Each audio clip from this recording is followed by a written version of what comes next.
নমস্কার বন্ধুরা, কেমন আছেন? আশা করি সবাই ভালোই আছেন। আর দাস ফ্যামিলি ব্লগসে নতুন আরেকটা ভিডিওতে আপনাদের সবাইকে স্বাগত। তো আজকে আমি যে ভিডিওটা নিয়ে এসেছি সেটা গরমের মধ্যে সবার জন্য খুব উপকারী হবে। তো এই ভিডিওটা সম্পূর্ণটা দেখবেন এবং পাশে থাকবেন। তো আজকে দুই রকম মিল্কশেক বানিয়ে শেয়ার করব। তো এই যে আমি প্রথমে বানাবো মিক্স ফ্রুটের মিল্কশেক, হয়ে যাবে একটা। তারপর আরেকটা মিল্কশেক তৈরি করব হার্শি সিরাপ আর ডায়েরি মিল্ক দিয়ে। তো চলুন প্রথমে ফ্রুট মিল্কশেকটা বানিয়ে নিই। তো ফ্রুট মিল্কশেক বানানোর জন্য আমি এখানে একটা মিক্সিং জার নিয়ে নিয়েছি। আর কি কি ফল নিয়েছি আমি দেখাচ্ছি আপনাদেরকে। এইখানে নিয়েছি অ্যাপেল, তারপরে নিয়েছি প্লাম, এখানে আছে কাজু কিশমিশ, আম, তারপরে আছে শসা, আর এটা হলো গিয়া এগুলো কি বলে এটাকে আমি মিশিয়ে তৈরি করব। তো মিক্সিং জারটার মধ্যে আমি সব ফ্রুটসগুলো দিয়ে দিচ্ছি। আর অল্প অল্প আমি বাঁচিয়ে রাখবো পরে দেওয়ার জন্য, উপরে একটু ডিজাইন করার জন্য একটু একটু বাঁচিয়ে রাখবো। সব কিছু বাঁচাবো না, জাস্ট ওয়াটারমেলনটা আর কাজু কিশমিশটাই বাঁচিয়ে রাখবো। তো এই যে মিক্সিং জারের মধ্যে আমি দিয়ে দিলাম। তারপর এর মধ্যে দিয়ে দেব 1 চামচের মতো চিনি। তো চিনিটাও দিয়ে দিলাম। এবার আমি ভালো করে একটু মিক্স করে নিয়ে আসি, তারপর আবার দেখাচ্ছি। তো এই যে আমি পেস্ট করে নিয়ে এসেছি, দেখতে পাচ্ছেন একদম পুরো পেস্ট হয়ে গেছে। এবার এতে লিকুইড রুম টেম্পারেচারে রাখা দুধ আমি দিয়ে দেবো। তো দুধটাও দিয়ে দিলাম। এবার ভালো করে আমি আবার ঘুরিয়ে নিয়ে আসবো। তো চলুন আবার ঘুরিয়ে নিয়ে আসি। তো আবার এই যে ঘুরিয়ে নিয়ে আসলাম।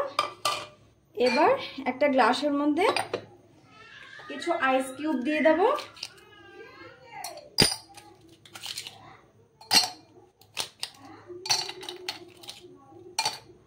দিয়ে দিলাম আইস কিউব। এবার জুসটা আমি এতে ঢেলে দেব।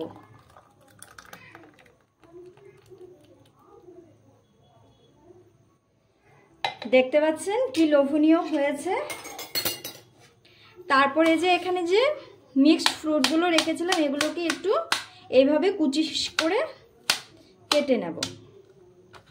কিশমিশটা কাটতে হবে না, কাজুটাও কেটে নেব। গরমের মধ্যে যদি বাইরের থেকে এসে বাড়িতে এইভাবে একটা জুস বানিয়ে খাওয়া যায় না মিল্কশেক, মানে কি বলবো, মনটা একদম ভরে যাবে। তো এই যে কেটে নিয়েছি তরমুজগুলো, উপর দিয়ে দিয়ে দিলাম। তারপর দিয়ে দিলাম কাজু, তারপর উপর দিয়ে দিয়ে দিলাম কিশমিশগুলো। তো দেখতে পাচ্ছেন কি সুন্দর হয়েছে। তো এই সেটা তো হয়ে গেল। এবার চলুন আমি হার্শি দিয়ে আরেকটা মিল্কশেক তৈরি করে নিই। নেক্সট হার্শি মিল্কশেকটা তৈরি করার জন্য আমি এখানে হার্শি সিরাপ নিয়ে নিয়েছি। একটা মিক্সিং জারের মধ্যে আমি এখানে 2 চামচের মতো হার্শি সিরাপটা দিয়ে দিলাম। তারপর দিয়ে দিচ্ছি এই যে কোকো পাউডার, আন্দাজ মতো আমি 1 চামচের মতো কোকো পাউডারটাও এতে দিয়ে দিলাম। তারপর দেব 1 চামচের মতো চিনি। চিনি আপনাদের স্বাদ অনুযায়ী দেবেন, বেশি কম করতেই পারেন, অসুবিধা নেই। তারপর দিয়ে দিচ্ছি একটা গোটা ডায়েরি মিল্ক, আর দিয়ে দিচ্ছি 2টো আইস কিউব, আর দিয়ে দিচ্ছি অল্প পরিমাণে দুধ। তো চলুন আমি এটাকে পুরোটা ঘুরিয়ে নিয়ে আসি।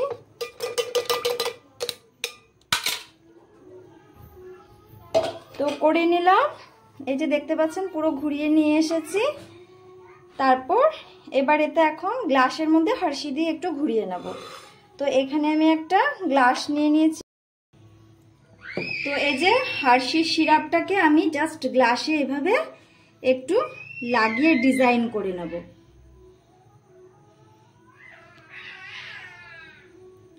দেখতে পাচ্ছেন আমি কিভাবে দিচ্ছি। তো পুরোটার মধ্যে এইভাবে একটু ডিজাইন করে নিলাম। তারপর দিয়ে দেব নিচে আইস কিউবটা দিয়ে দিয়েছি। এবার মিল্ক শেকটা দেব।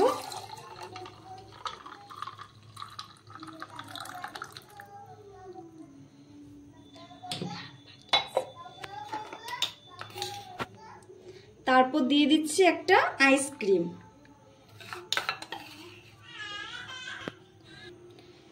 তারপর সবকিছু দিয়ে দিলাম। এবার উপর দিয়ে এই যে চকলেটগুলো নিয়েছি আমি একটু উপর দিয়ে সার্ভ করে দিচ্ছি একটু ভালো লাগার জন্য দেখতে। তারপর এখন উপর দিয়ে আর একটু হার্শি এভাবে আমি ছিটিয়ে দেব। তো হয়ে গেল আমার হার্শির মিল্কশেক। কি দারুণ হয়েছে না দেখতে, কি লোভনীয় হয়েছে না। গরমের মধ্যে আপনারাও একদিন এভাবে বানিয়ে খেয়ে দেখবেন, অবশ্যই ভালো লাগবে। দুটো মিল্কশেক আমি আপনাদের সাথে শেয়ার করলাম। কেমন লাগলো অবশ্যই কমেন্টস করে জানাবেন। আর যদি ভালো লেগে থাকে তো অবশ্যই আমার চ্যানেলটাকে সাবস্ক্রাইব করে দেবেন। আর ভিডিওগুলোকে লাইক কমেন্ট শেয়ার করতে কিন্তু ভুলবেন না। আর যদি আমার ভিডিওগুলি দেখে ভালো লাগে চ্যানেলটাকে সাবস্ক্রাইব করে পাশে থাকা বেল আইকনটা ক্লিক করে নেবেন, যাতে প্রেস করে নেবেন, যাতে আমি যা ভিডিও দেব নিত্য নতুন সবার প্রথমে আপনারাই পেয়ে যান। তো এইভাবেই আমাকে সাপোর্ট করবেন, পাশে থাকবেন। ধন্যবাদ। ভালো থাকবেন, সুস্থ থাকবেন। নেক্সট আরেকটা ভিডিওতে আবার দেখা হবে। Tata, bye bye.